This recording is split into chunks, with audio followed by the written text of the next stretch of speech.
जिसने पाकिस्तान बनने का ख्वाब देखा था। और कैसे बना था पाकिस्तान, याद होना चाहिए आप सब लोगों को, कितनी कुर्बानियां दी हमारे माओजदाद ने। ऐसे नहीं बना था हमारा प्यारा वतन पाकिस्तान। तो खैर कर्जों कर्जी हुआ पड़ा है।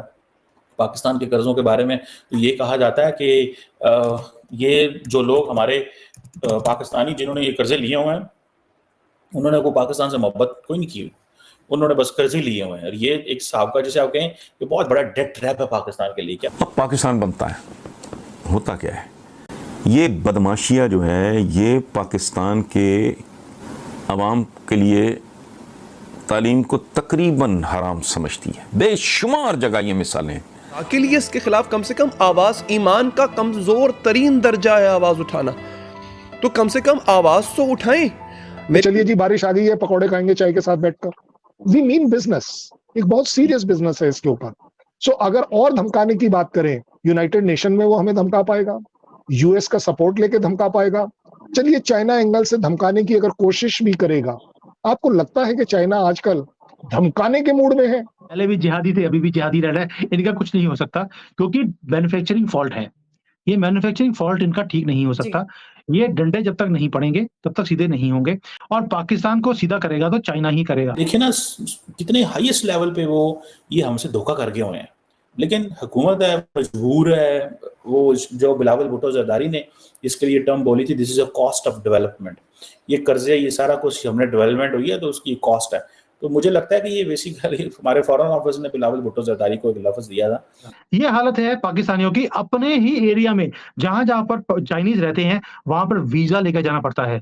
पाकिस्तान को ऑलरेडी चाइना अपनी कॉलोनी बना चुका है। चाइना ही हमें फ्री कर सकता है, हमें दुनिया का कोई मुल्क फ्री नहीं कर सकता, क्योंकि हमने ज्यादा कर्जे तो उनको देने हैं। लेकिन इन केस पाकिस्तान बैंकरप्ट होता है तो अगला टारगेट हो सकता है बांग्लादेश ही हो। इन्होंने तालीम को ये सोच के आम नहीं होने दिया कि अगर अवाम पढ़ लिख गए तो।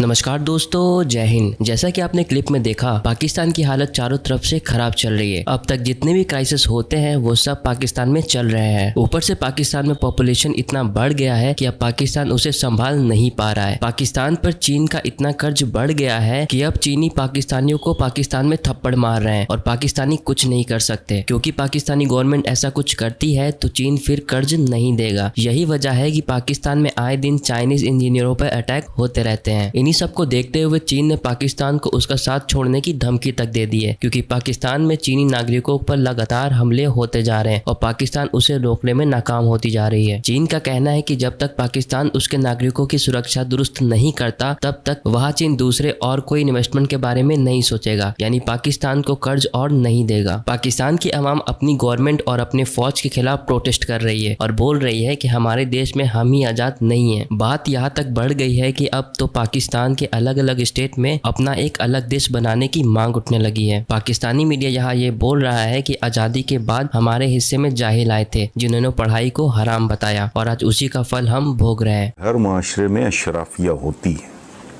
जैसे हर जिस्म के ऊपर एक सर होता है, इसी तरह हर माशरे में एलीट होती है, अशराफिया होती है।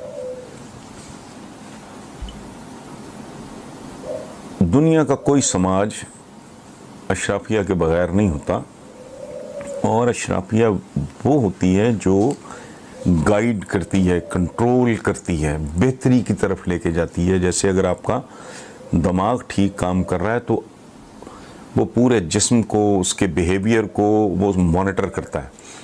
पाकिस्तान का प्रॉब्लम है कि इसके हिस्से में घटिया तरीन बदमाशियाँ आई जिसको अशराफिया कहा जाने लगा। इनमें से बेशुमार ख़ानदानों के, अब मैं उनका जिक्र नहीं करता, ज़रूरत पड़ गई तो कर भी दूंगा, चमचों कड़छों की तरह, दरबारियों की तरह खिताब करते थे ये मलका को और वाइसराय को। ये वो चमचे कड़चे हैं। अब पाकिस्तान बनता है, होता क्या है, ये बदमाशियाँ जो है ये पाकिस्तान के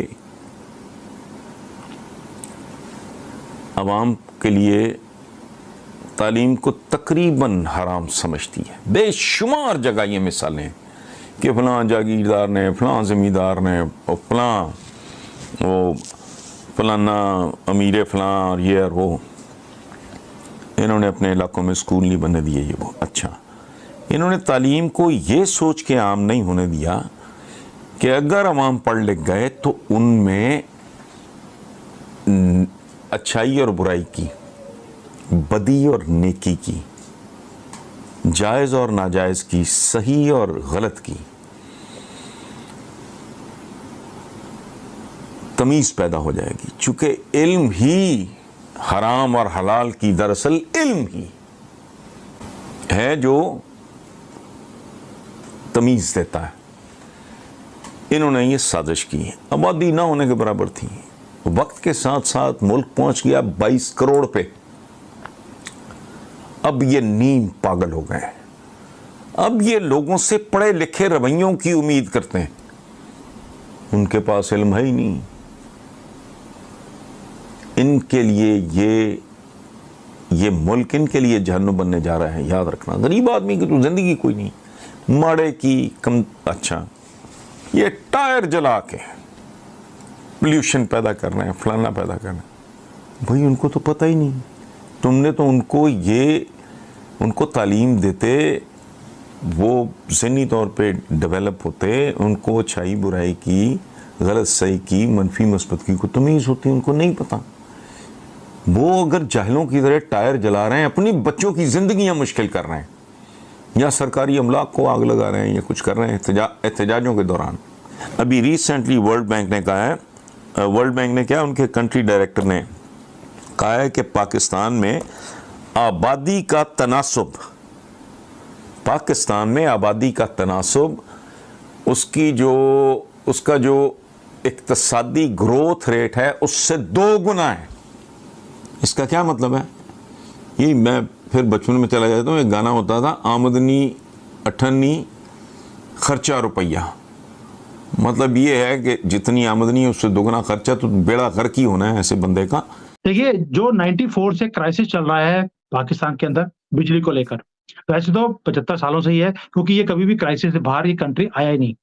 अब 94 से इनके क्राइसिस इतने बढ़ गए कि 15-15, 16-16 घंटे का पावर कट था।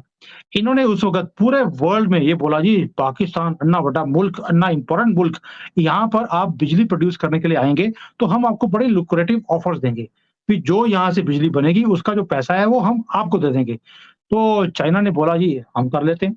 तो चाइना ने ऑफर कर दिया इनको कि आपके यहाँ पर पावर प्लांट्स हम लगा देंगे। जो पावर प्लांट 94 में लगना था वो जाकर लगा 2003 या 4 में जाकर लगने शुरू हुए, 10 साल लग गए। और लगाए क्यों? क्योंकि अब टूटा फूटा गला हुआ कोई प्लांट चाइना में पड़ा हुआ था, जो बंद पड़ा था, थर्मल प्लांट्स जिसको कोयले से चलने वाले, उनको उखाड़ने में अब समझते हैं कि देर तो लगती है, क्योंकि नट बोल्ट होते हैं और होते हैं उसमें जंग लगा होता है। अब उसके ऊपर पेंट भी करना है, जंग वाली चीज के ऊपर टाइम लगता है। उसको 10 साल लग गए नया दिखाने के लिए, और दिखाकर उन्होंने पाकिस्तान में इंस्टॉल कर दिया। जब पाकिस्तान ने चलाने की कोशिश करी, जो 1 मेगावाट का प्लांट था उसमें से 1 या 2 यूनिट ही निकलते थे, मतलब कि बैल में से दूध निकालने की कोशिश की पाकिस्तान ने। तो अब हुआ क्या, उसके बाद वो दूध निकला नहीं, ये लगे रहे फिर भी कि, क्योंकि बेवकूफ तो है ही है, देखिए तुमको पता नहीं लगता कि भी बैल में और गाय में फर्क होता है, लेकिन ये लगे रहे, उसमें 10 साल निकल गए। लेकिन अब बिजली प्रोड्यूस हुई नहीं, पैसे फिर भी देने पड़ रहे हैं। जो फैक्ट्रियां वाले हैं, फैक्ट्रियां जो है उसमें 15-15 घंटे का तो पावर कट है। फैक्ट्री वाला कहता है यार फैक्ट्री तो चलती नहीं है, कंट्री के साथ हम लड़ाई कर नहीं सकते, चाइनीज को कुछ बोल नहीं सकते, क्योंकि अगर चाइनीज को कुछ बोलते हैं तो उनको जेल हो जाती है। आपको पता होना चाहिए, पाकिस्तानियों को पाकिस्तान में ही जेल हो जाती है अगर चाइनीज को कुछ बोला जाता है तो। और पाकिस्तान को ना 94 में समझ आया, ना 2003 में समझ आया, ना आज समझ आ रहा है कि चाइना इनके साथ खेल क्या कर गया है। और ये अभी भी भगड़े डाल रहे हैं, साड़ी दोस्ती पहाड़ों से ऊंची, समुद्र से गहरी, कुछ भी करने की जरूरत नहीं है चाइना को। उनका जो प्रिंसिपल अमाउंट है कभी उनको वापस लेने की, ना तो उनके अंदर कोई वो है कि मुझे मेरा प्रिंसिपल अमाउंट कभी वापस आए। वो चाहते हैं पाकिस्तान इसी कर्जे के नीचे दबा रहे, दबते दबते ये पूरे चाइना की ही कॉलोनी बन जाए, जैसे उन्होंने शिनजियांग को किया था, तिब्बत को किया था। अभी पाकिस्तान की बारी है। पाकिस्तान का पहले भी 75 साल से कुछ नहीं हुआ, अभी भी क्या होगा? पहले भी जिहादी थे, अभी भी जिहादी रह रहा है, इनका कुछ नहीं हो सकता, क्योंकि मैन्युफैक्चरिंग फॉल्ट है। ये मैन्युफैक्चरिंग फॉल्ट इनका ठीक नहीं हो सकता। ये डंडे जब तक नहीं पड़ेंगे तब तक सीधे नहीं होंगे। और पाकिस्तान को सीधा करेगा तो चाइना ही करेगा। क्यों? चाइना ने पैसे वापस लेने हैं। जब हमारा एरिया हमारे पास वापस आ जाएगा, वहां पर सिर्फ लड़ाइयां ही होनी है। कभी वो अपने आप से लड़ेंगे, कभी अफगानियों से, कभी ईरान से, कभी भारत से। ये लड़ाई जंग है, ये जंग चलती रहेगी और कुछ नहीं होने वाला।